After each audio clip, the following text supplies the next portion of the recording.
how common was murder then? And the answer is a lot of people thought it was absolutely rife. Well, it wasn't. In the 1940s, there were a total of 1,666 murders known to the police, so an average of about 140 per year, or 4 per million of the population. Now, this is the worst of crime, so one is too many, but it certainly wasn't rife.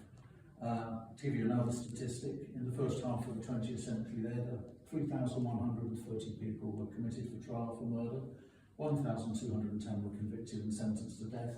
One of those 632 were hanged. So an average of basically one a month. That said, Britain was a bit out on its own when it came to how they treated civilian capital punishment. Obviously, I'm not talking about after the war when war criminals and collaborators were put to death legally or otherwise in their thousands, but before the war there had been a definite trend in Europe away from capital punishment. Quite a lot of countries had abolished it already. For example, Denmark, Norway, Sweden, the Netherlands, Portugal. Quite a few abolished it immediately afterwards, notably West Germany, Italy, Belgium, Austria and Ireland, which had its last hanging in 1954.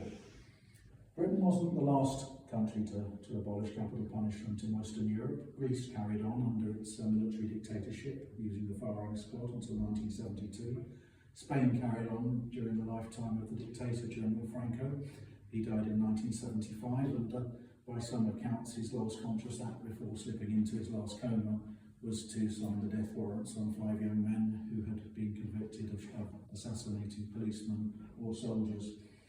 France was actually the last of the lot. It last used the guillotine in 1977, amazingly enough, but in this period as a whole, Britain put to death more murderers than every other country in Western Europe put together. As to why that was, that could probably take an hour speaking about just that, but you can certainly say that Britain had a long and very comfortable relationship with capital punishment. Back in the 18th century, when the law was ruled by the famous Bloody Code, there were something like 230 different capital crimes. Most of them never used, but a lot of them just added to the statute book in response to different specific riots or troubles. Mainly to deter people from doing it again. So it was a capital crime in different times in the 19th, early 18th century to go about at night dressed in blackface, or in some areas for men just to dress up as women, to clip coins. And there was definitely one case where a man was condemned to death for forging the ace of spades, because that was held back in a tax from the rest of the pack of cards. And yeah, it was a form of tax dodging. We don't know if it was carried out, but he was definitely sentenced. Obviously times have moved on by 1945 when I'm starting from. So I wonder if anyone would like to hazard a guess how many capital cases there were for murder and a few for other crimes between 1945 and 1964. Go on, don't be shy. You did tell us last time. I did. Up to hangings. Hangings, yeah. A dozen? Or no. The answer is 201. Yeah. There were a lot. I say that this country was very much in favour of hanging everyday murderers. That's 201 cases in which 211 people, all but 4 of them men, were hanged for 238 murders. So there were cases where 2 swung for the same murder, and in one case 5 German prisoners of war were executed for lynching another one. But most, and of course there were some multiple murderers, but the serial killer wasn't really a thing back then. Of all this cohort, only 3 really qualify for the title. Usually it was one person hanging for one murder. The people who were hanged, very ordinary people. They're more likely than most to have a criminal record, but some of them didn't. A lot of them were getting on the wrong side of the law for the first and indeed the last time in their life. Because murder then, as now, really has very little to do with the crime rate as a whole. The people thought it did, and because there was a big spike in crime after the war, as is usually the case in any war, large numbers of guns about, large numbers of ex-servicemen coming back from fighting and keeping out of regular trouble. There was a lot of panic about gun crime, but it didn't make much difference to the actual murder rate. They also thought people hanged for crimes other than treason after the war. Two for other than murder, excuse me. Two for treason, including the infamous William Joyce, Lord Hawthorne. One for treachery, which is essentially treason in military uniform, and one for rape. Is it right, Lord Hawthorne wasn't even British? We'll do that in the question, shall we? But yes, there's a story to be told there. But yeah, rape hadn't been a capital crime in Britain for over 100 years by then, but it was for US soldiers here under the US military code. 5 or 6 of them were hanged for rape, as well as about 15 others for murder or both. All of those are pictured in the first book, by the way, alongside the case of Lily Griffiths. And we talk tonight about a crime that took place in Wattstown. People here know Wattstown? It's not very far away, but yeah, so we say it's not the kind of place you go unless you're specifically going there. It's not on the road from anywhere to anywhere else, and in all honesty, there's not a lot there. If you had, the first time it appeared on a map was in 1875, and there are only 2 things there. The first was this here, the Butcher's Arms, originally a country pub in the middle of nowhere, and there was a Whitehall farm, excuse my mispronunciation of Welsh, it won't be the last time, just off the side of the picture there. And then in 1881, 6 years later, the United National Coal Company sunk a shaft to dig a seam of coal that they found just on the away from the Butcher's Arms. They built all those houses that you see straggling up the hillside to house the workforce. There were about 3,000 people living there at peak. Now, you don't need me to tell you that coal mining was a very dangerous proposition back in those days. Here's another picture from a different angle showing the colliery, which most of Wattstown worked, and most of those who didn't work there worked in another one. There were 2 serious tragedies in Wattstown during the life of the pit. One in 1887, when 39 men and boys were trapped underground during an explosion and killed. And an even worse one in 1905, when all but one of the 122 men and boys who were underground at the time were killed. Yeah, that one got national notice. This is a picture of the funeral cortege going through Wattstown afterwards. It was 4 miles long. The press at the time noted that this was the worst tragedy in the South Wales coalfield in 11 years, which I suppose gives you some indication of how common smaller, inverted commas again, tragedies were. Men lost their lives in their mines all the time, so it took a very big one to get any attention from the national press. So the pit was never that big, but it went into slow decline after a few peak years about then. But it was still open in 1947, indeed nationalisation by the post-war Labour government gave it an extra lease of life. But life was hard. Tempers were sometimes short and sometimes violence broke out for one reason or another, or indeed no reason at all. And it did so on the night of the 12th of October 1947 with dreadful consequences. The victim was this lady. Her name was Rachel Allen. She was actually born in Irvine, just down the road from here, but she'd lived in Wattstown for over 50 years at the time. She's what you would call the typical eccentric old village lady that an awful lot of villages seem to have. She had been married at the age of 20, but her husband soon after deserted her, went off to join the army, no children, and he went sent off to fight in the Boer War and was never heard of again. And Rachel herself used to say in her old age that she considers herself a widow because, as she put it, I haven't seen my husband in 55 years, and if that doesn't make me a widow, what does? By 1947, she was living in very reduced circumstances, lived off a pension and supplementary grant, and she sometimes took in her neighbour's laundry to earn herself a few more pennies, hence the local nickname Rachel the Washerwoman. She had another nickname too, actually, because her sole companions in her small cottage on Hillside Terrace were the cats she kept, and she also fed the strays, hence being called Catwoman. Although the local children had a kinder name for her, Auntie Rachel. She was cantankerous at times, rather eccentric, but basically harmless. Most local people felt sorry for her and occasionally give her a few coppers or buy her a half pint when she made her way down to the Butcher's Arms of an evening. And that's where she was on the 12th of October 1947. It turned out to be the last night of her life, and she encountered a young man who was already known to her, and probably in circumstances that were even murkier than the police learnt at the time. His name was Evan Hayden Evans. He was 21 at the time. He is a minor, of course, as everybody was. He'd left school at the age of 14 and was meant to go to Pontypridd Junior Instruction College, but never turned up. Instead, immediately after his 16th birthday in December 1941, he went to work at Trehaford Colliery like his father before him. By 1947, he was still there working as an underground turbine driver. Evans certainly had a lot of trouble in his background. There were mental health problems on his mother's side. Two of his great uncles had died in the local asylum.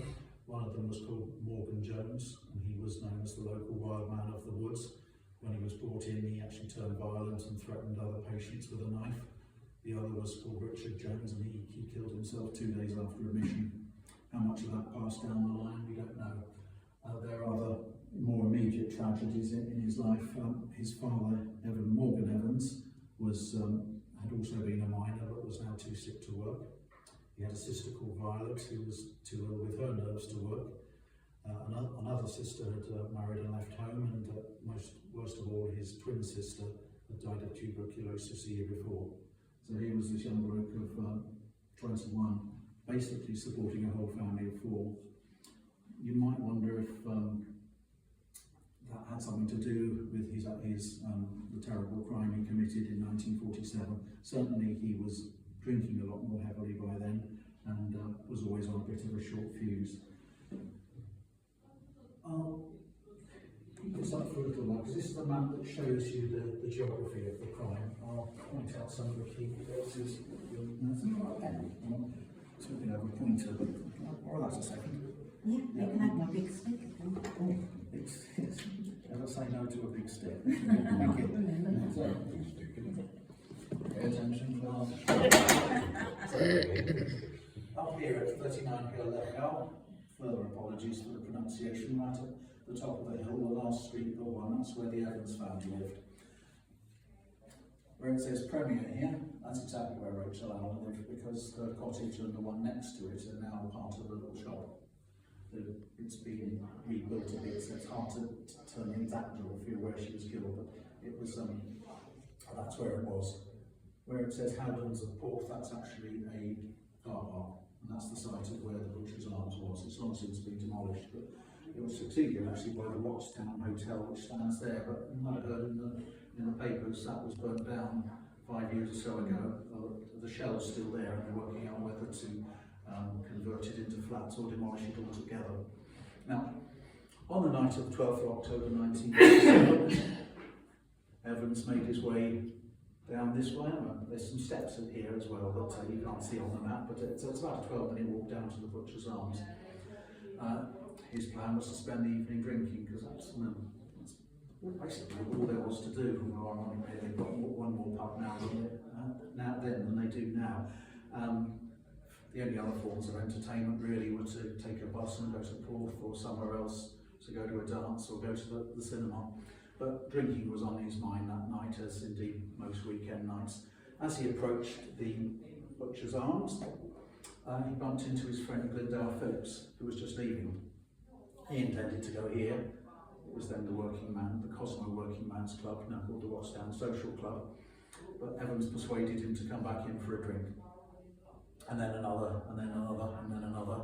And by the end of the night, Phillips estimated he'd had 7 pints of light ale, and Evans had had 9. They sat and played a card game called Crummy, nothing to me I'm afraid, with 2 other men. And several of them noticed that Evans was wearing a brand new suit. It was brown, chalk stripes and double-breasted. One of his companions joked he looked like a spiv, and Evans told them he'd had it delivered that very morning, and it cost him 8 guineas. That was a lot of money. That was 2 weeks' wages for him. So it certainly didn't go unnoticed. Rachel, I can get that back now. Rachel Allen was also in the pub that evening, sitting in the passageway between the two bars. And about the time that Philip said was 10:25, it must have been at least half an hour earlier, Evans suggested they go into the singing room. A lot of Welsh pubs, and indeed elsewhere, had a singing room in those days. I don't know how many still do, but basically had a piano in it, and you could take along sheet music and sing if you could find somebody to accompany you. I guess it was sort of the karaoke for the day. And Philip sang a couple of popular songs, including "You Are My Heart's Delight" and "The Song of the Dawn." And then the beer ran out. So they sang the national anthem, yes really. I don't know if it was the Welsh one or the British one, but they sang it. And then they went outside, with, obviously intending to go home. Now, Evans and Phillips stood chatting together for a little while. I've forgotten a bit. I mentioned that Rachel Allen was there too. At one point, while they were in the singing room, she was seen to go up to Evans and whisper something. Nobody heard what she said, but several people heard what he said to her. He told her to off. So which she turned around and sat down again. Probably people didn't think too much to that at the time, but it's probably significant in terms of what happened later. So as I say, to go back to where we were, he and Phillips were standing outside chatting when Phillips saw a lady he knew at the bus stop and went up to talk to her. I forgot one other detail actually, it's about Evans's nickname. We go back to that one a second. You can see from his features there, he had jet black hair, a thick nose and thick lips. And these were the days before political correctness. Lots of people called him Blackie John, and others called him Pedro on the basis that he looked like a Spaniard. So as Phillips was chatting with this other lady, Evans disappeared up a little alleyway that's not marked here. It runs from about here up to Chapel Terrace. Everybody called it the Arcade. Phillips saw him go and said, "Just a moment, Blackie, we'll go up together." Evans either didn't hear or ignored it and carried on walking. And that was the last he saw him that night.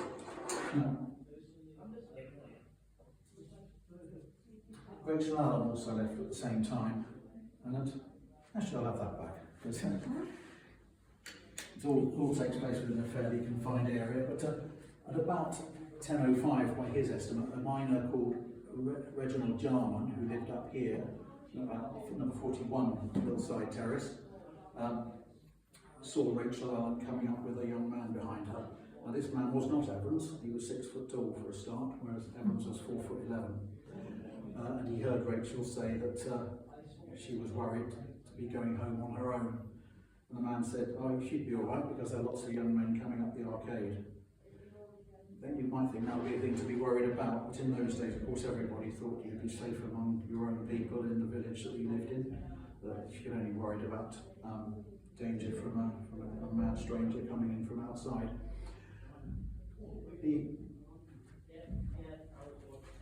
He saw her again a bit later. And this time there was another young man kind of behind her, and this probably was Evans because Jarman said that he was, quote, "not the stamp of a man, more of type of a schoolboy."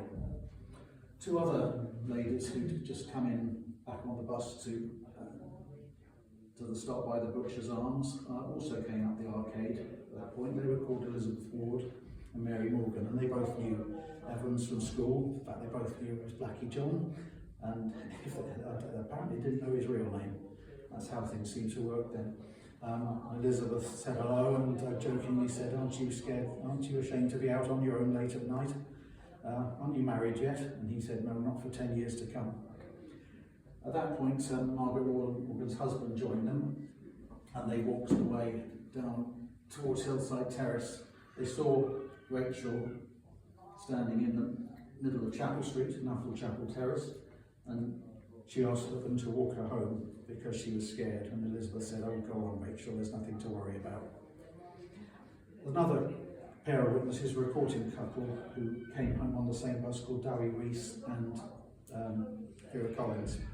They passed by a little later and they both heard Alan's voice saying, "Clear away from here or I'll call the police." And they said she said it twice. I'm just going to go and stop. It's right next to the door. Yeah, sorry about this. No worries. And a further witness, perhaps the most important, although her evidence wasn't to be used, was another lady called Mary Morris. Mary Harper, excuse me. And it's like, can we move a bit further down, please, chap? Right? Because people wouldn't be able to come in. Okay. Mary Harper also heard Rachel Allen say words to the effect of, if you don't go from here, I will report you to the police. So, it's different words because eyewitness evidence is always varied like that, but enough to know that they were witnessing the same incident. But Mary Harper heard, as I say, some other words. Every time you come here, you want something. I'll report you this time. Now, it's not much to build on, but if her words were remembered correctly, you have to wonder what it was he was coming for. Every time you come here, you want something. Well, what did he want? He didn't want money or anything material, that's for sure, because she didn't have any. She'd been trying to catch something off him earlier this evening. And yet, the only conclusion that you can realistically come to is that in some way he had been paying her for a personal service, shall we say, of some sort. So, was it her shouting this that led to what happened next? Was he ashamed of it or just frightened of being exposed for what he was? We don't know. But what we do know is in the next few minutes, Evan Evans battered Rachel Allen to death with the utmost ferocity in the door of her house right here. I'll spare you the details, but it was utterly gruesome. He punched her to the ground, picked her up, punched her back down again, kicked her in the head so hard that bone came off in his boots, leaving blood all over the place. And having done that, he made his way home and tried to clean himself up as best he could.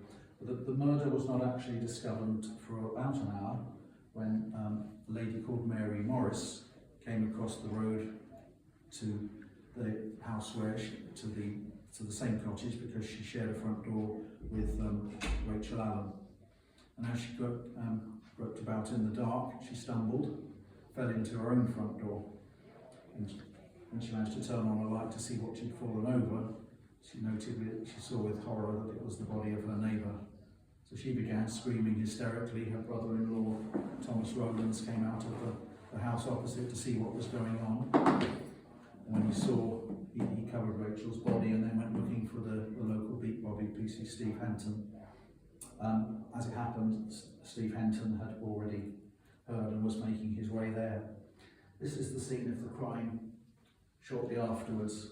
You can see, this is those buildings are in Chapel Terrace. This is part of 76B Hillside Terrace, and the body was in a front yard just behind that door. The front yard doesn't exist as such anymore, but you just about make out where it was. And this here is the county pathologist who had the extraordinary name of Dr. Charles Freezer. It was he who a day later did the post-mortem on Rachel Allen and brought to light the awful extent of her injuries. So the Glamorganshire Constabulary were called out straight away, of course, and at first light they went around Wattstown and the hills around about looking for clues. They didn't find much, and that left them with a quandary. In those days, the Metropolitan Police at Scotland Yard had what was called the Murder Squad.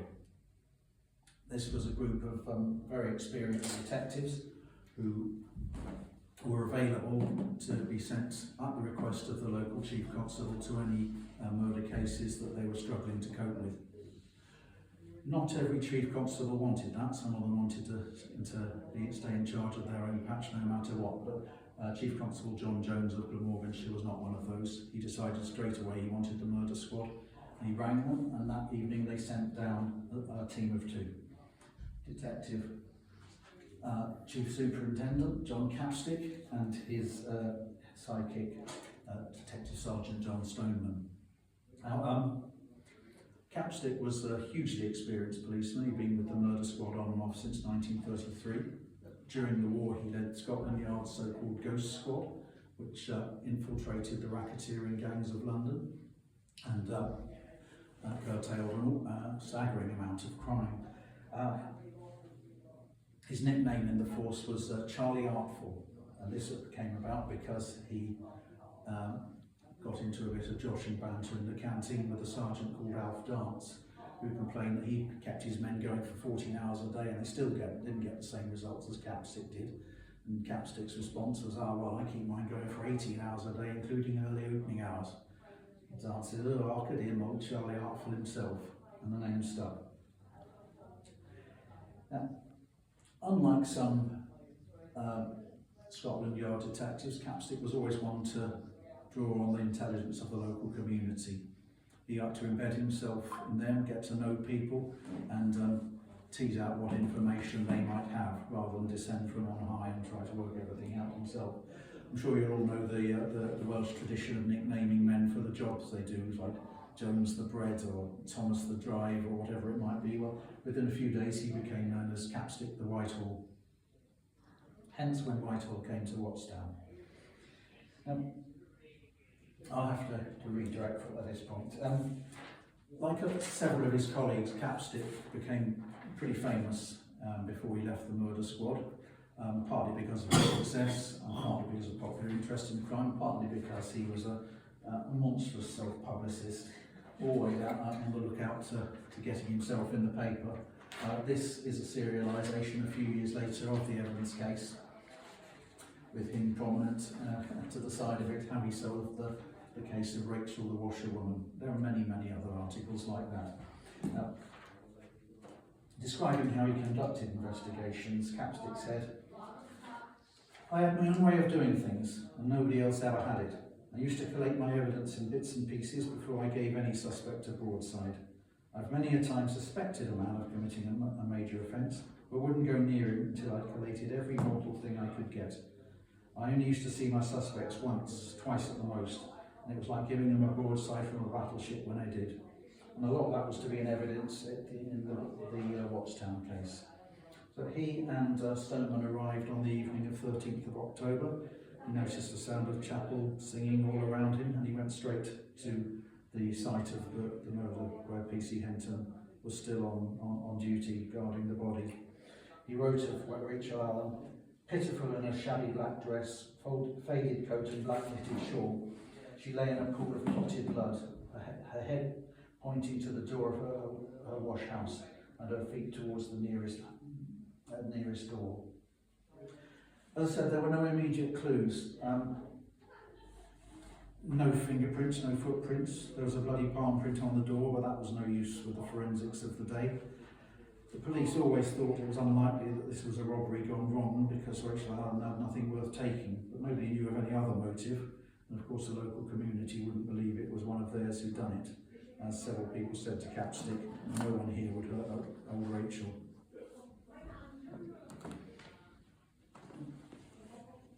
Capstick was in the incident room he set up at the Working Man's Club the next morning when PC Henton came in to see him. Henton was there to ask to be allowed to go off duty because he'd been on non-stop for 24 hours by then. And he asked Capstick tentatively he might say something. He said, I don't want to say too much because I don't have any evidence, but he added, when you've been around a place as long as I've been around Wattstown, you get to know everybody and can't help watching youngsters and seeing them grow up. Not much else to talk about, is there, on walking a beat at night? So Capstick asked him if he could think of any men in Wattstown who would turn violent if provoked. Henton came back shortly afterwards and handed him a piece of paper saying, here's what you asked for. I hope I'm wrong and may God forgive me if I am, but these are the names, and there were 2 names on it. One was that of a man who had quarrelled with Rachel Allen 3 months before, and the other was Evan Hayden Evans. I don't know, I'll give you that back now, I think. I don't know if they actually managed to eliminate the other man. His name has never been made public, nor should it. But that evening, the 15th, Capstick and Stoneman went up the hill via the footpaths to not draw attention to themselves to the Evans home at 39 Hill Echo. That's not actually it, but it looked like it, because all the houses on that road did. They were all small terraces with traditional 2 ups, 2 downs, and that had for many years housed a family of 6. Mrs. Evans opened the door, and Capstick noted straight away that she was a careworn little woman with grey streaked hair and hands that told of a lifetime of struggle. She let them in, and they went up to see Evans, who was in bed, and they asked him, told him that they wanted to ask him some questions about the murder.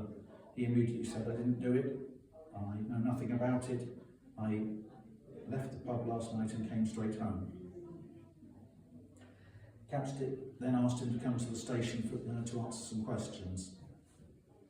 And his suspicions were aroused when Evans insisted rather loudly on being given his blue suit and a pair of black shoes, rather than the brown ones his mother offered to him. The black shoes, Capstick noted, shone like mirrors. He quite obviously spent a lot of time polishing them, and he wondered if he'd been trying to remove bloodstains from them.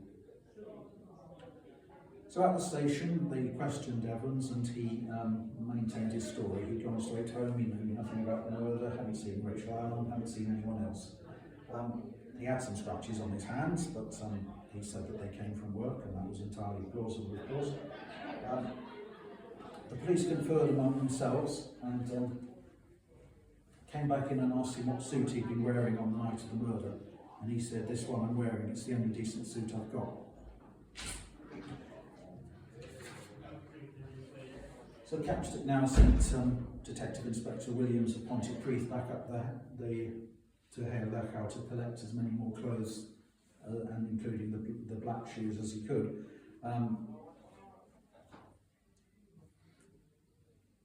And meanwhile,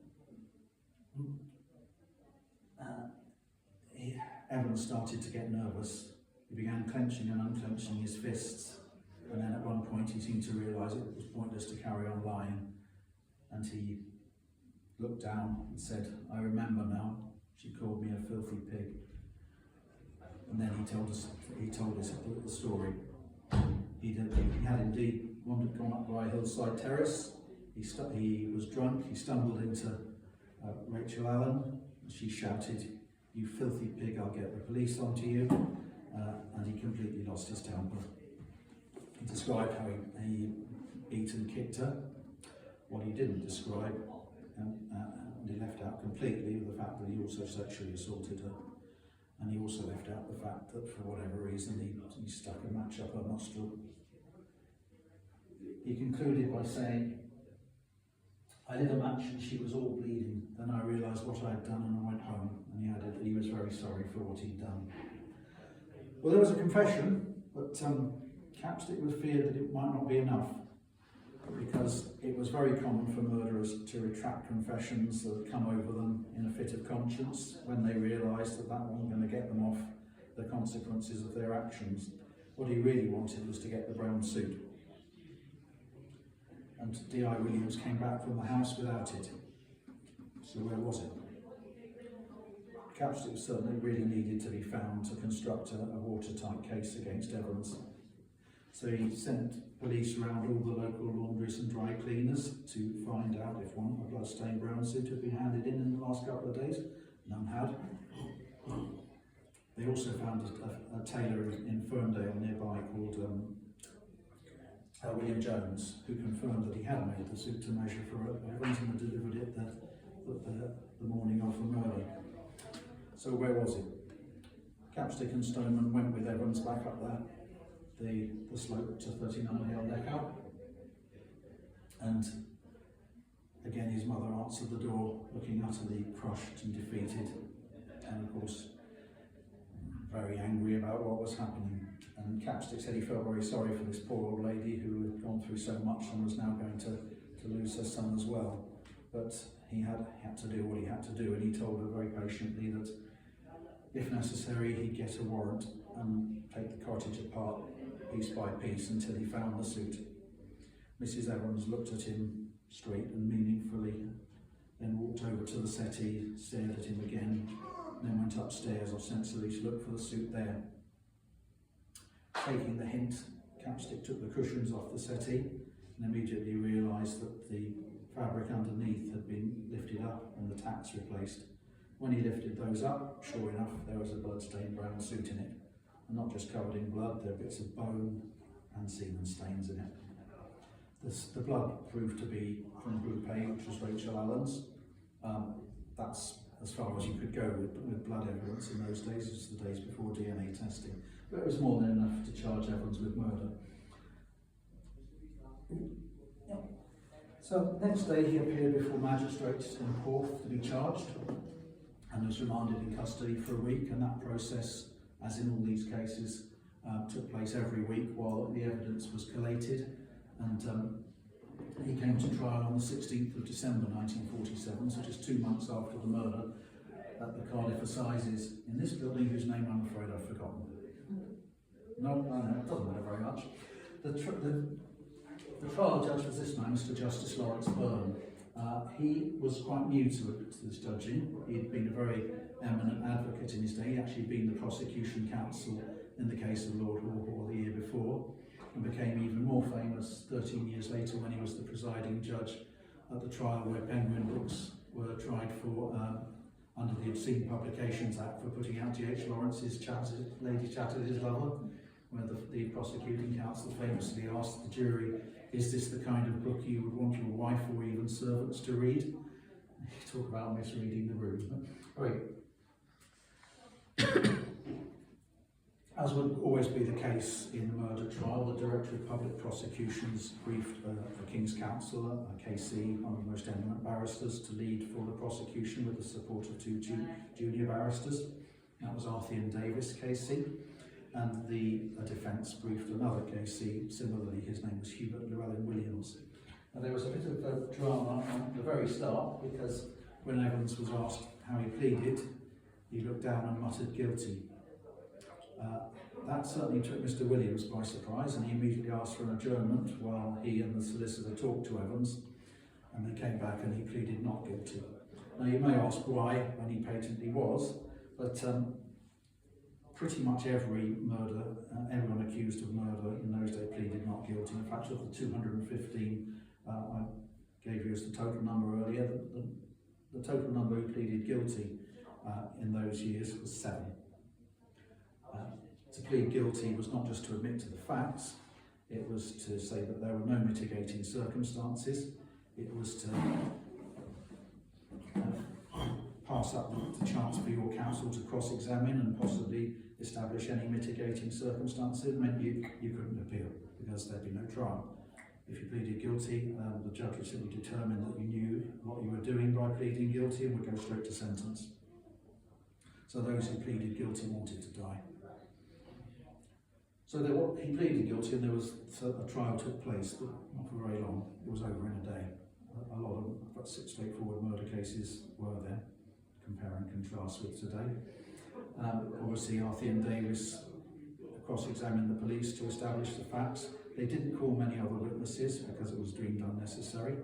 They didn't call Mary Harper, whose evidence might have given some sort of motive, presumably because that would besmirch the reputation of an old lady who'd been killed, and it wasn't necessary to establish guilt. The prosecution didn't need to show a motivation, they simply had to show that it happened.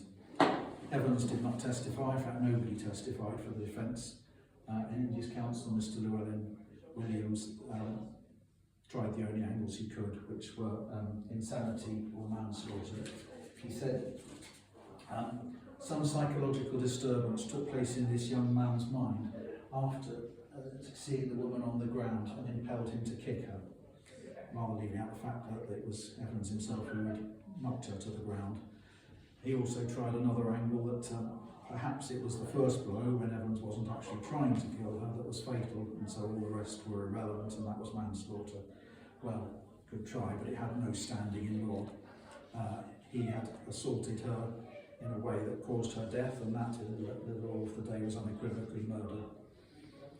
You may very well question his sanity from a modern point of view, but in those days, sanity was judged by the so-called Manhattan rules, which have been in force since the 19th century, which simply said that everyone was deemed to be sane and responsible for his actions unless he either, because of a defect of mind, did not know what he was doing or did not know when he was doing it that it was wrong.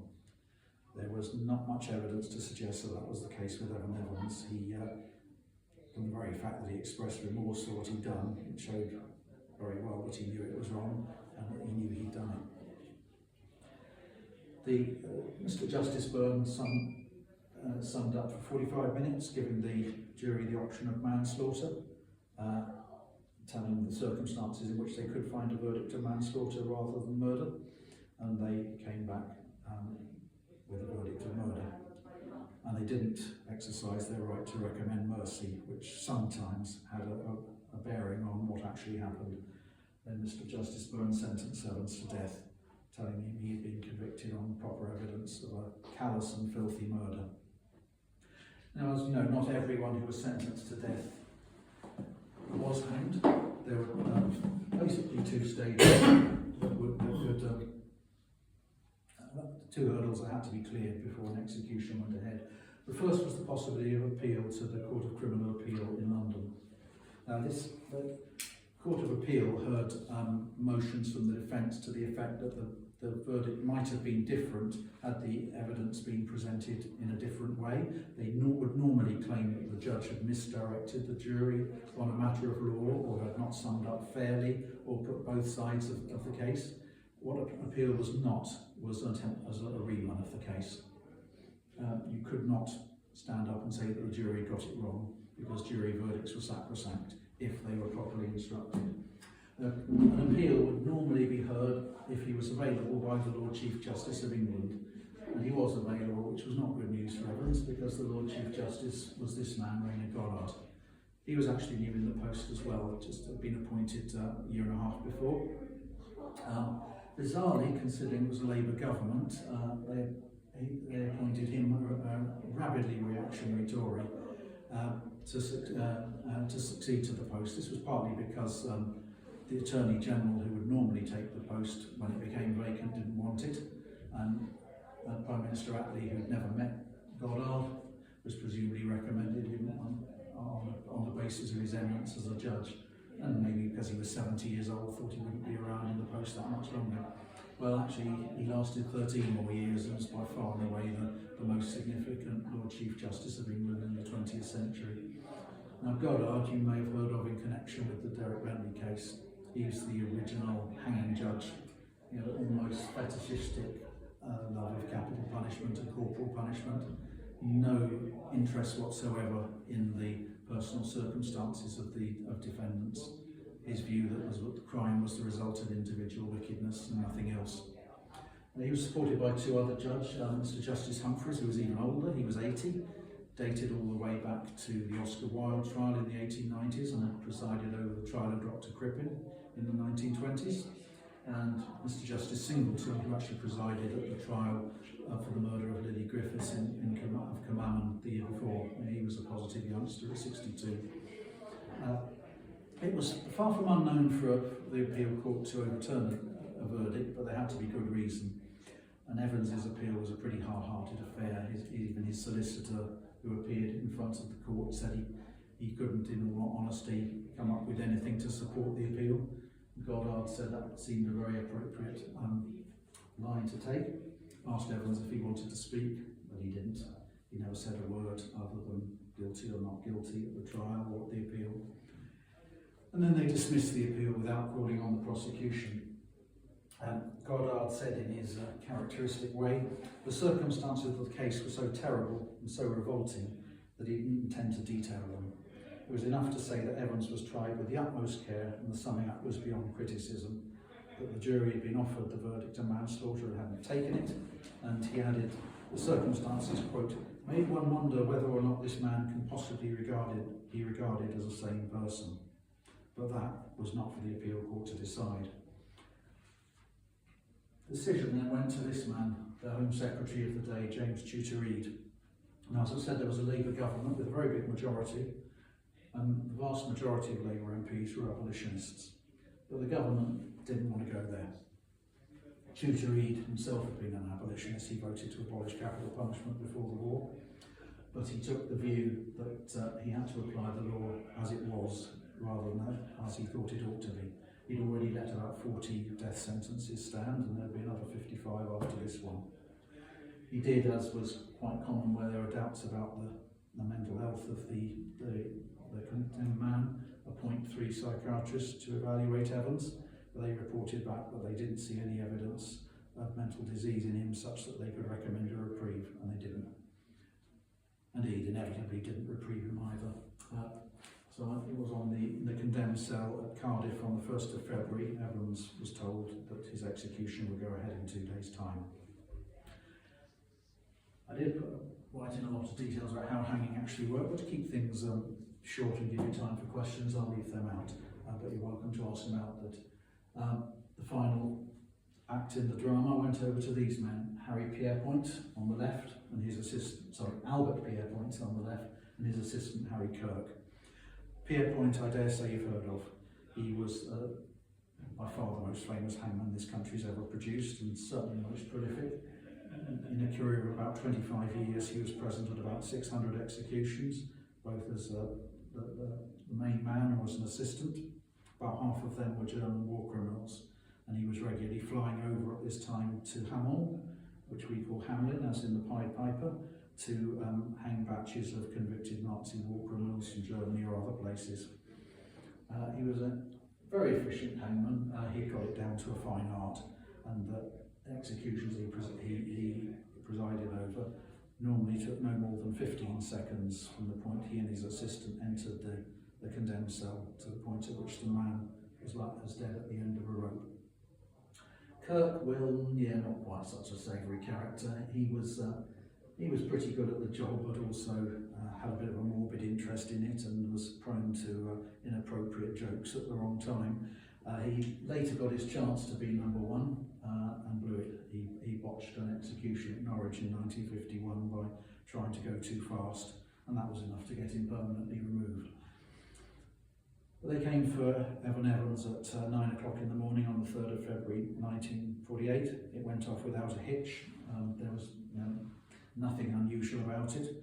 Probably the most unusual thing was that because Evans was so short and light, at only 4'11", he got the longest drop that was allowed in the table of drops, 8 feet. That would be enough to generate the force when the rope was pressed against the left side of his neck to break it between the 2nd and 3rd cervical vertebrae, and he would have been rendered unconscious instantaneously and dead within a matter of minutes. There was a small crowd waiting outside, as ever, to see the notice posted at 9:20 in the morning, and later that afternoon Evans was buried in unconsecrated ground within the prison. There are prisons in this country where the remains of hanged men still are, but Cardiff was redeveloped quite a bit afterwards, and Evans and the bodies of the other men who had been hanged there were disinterred many years later, cremated and reburied in a cemetery in Cardiff. And that was the end of the story, other than all the self-congratulation among the police. Chief Constable John Jones wrote to the Home Office to say how gratified he was by the wonderful cooperation between the Metropolitan Police and his force, and he also wrote that he was very pleased to see how Capstick and Stoneman had complimented PC Henton, saying that Henton was what may be described as the village constable, but turned out to be the source from which the most useful and reliable information could be obtained. And Capstick himself wrote in his memoirs, "Never underestimate the country copper. Far from being the underrated hit too many films and portray, he's as shrewd and efficient as the best of his metropolitan colleagues, and in an emergency just as quick off the mark." I think personally, given that the limited pool of suspects and the the circumstantial evidence that the police managed to get at the time, they would have got Evans before very long, but there's no doubt that the intuition of PC Henton and the close working relationship between the murder squad and the Glamorganshire police made sure that it happened in a matter of days rather than weeks. Wasn't going to go over what we think about capital punishment. I'm personally dead against it, but it's worth noting that Evans was dead 105 days after he committed his crime, and that was a bit faster than the average, but not very much. I've calculated in all the 215 cases that the average time that took place between 1945 and 1964 in this country, that the average time from arrest, not just trial, from arrest to execution was 4 months. It does seem to me that if you have to have capital punishment, that it should work like that. The whole point should be that you deny the condemned man the chance to become a different person than the one who committed his crime. Because today in America, people are being put to death right now, usually for crimes they committed 15, 20, 25, sometimes nearer 40 years ago. And it seems to me the height of absurdity and cruelty and waste that you put people through the torture of a life sentence, never knowing when their last day might be, a long series of hearings, rehearings and stays of execution before they're finally put to death as a harmless and institutionalised old man. Again, although I'm totally against capital punishment, it's very hard to feel sorry for Evan Evans. He committed a dreadful crime, he had a fair trial, and by the standards of the day he got what he deserved. And yet, if he'd done it just a month or so later, he might have escaped with his life, because there are only 2 more executions in the UK in February 1948 before an informal suspension came into place. A motion was going through Parliament with the support of abolitionist Labour MPs, not supported by the government, but they got enough of a majority to get an abolition bill through. Then the Lords batted it back because they were very strongly retentionist, not least through the example of Lord Chief Justice Goddard. It went batted back and forth between them for 9 months, during which time 26 people who'd been sentenced to death were reprieved as a matter of course. Only resumed in November that year, carried on for another 7 years, but during which time a Royal Commission on Capital Punishment sat to make recommendations on how the law might be reformed. By the time they did report, a new Conservative government was in place, but they ignored the report and then tried to engineer a compromise in the thoroughly unsatisfactory form of the Homicide Act of 1957. So there were 2 more years when there were no executions. They then resumed again, and there were 35 more in the 7 years up to 1964, when the incoming Labour government abolished it for good, on hopes. So there you have it. A very squalid and disturbing case, and yet the one that could have been one of the very last in the UK. And if so, that would be the end of my books. I'd only be able to write 3 of them. As it is, there's 9 more still to do, and if you like,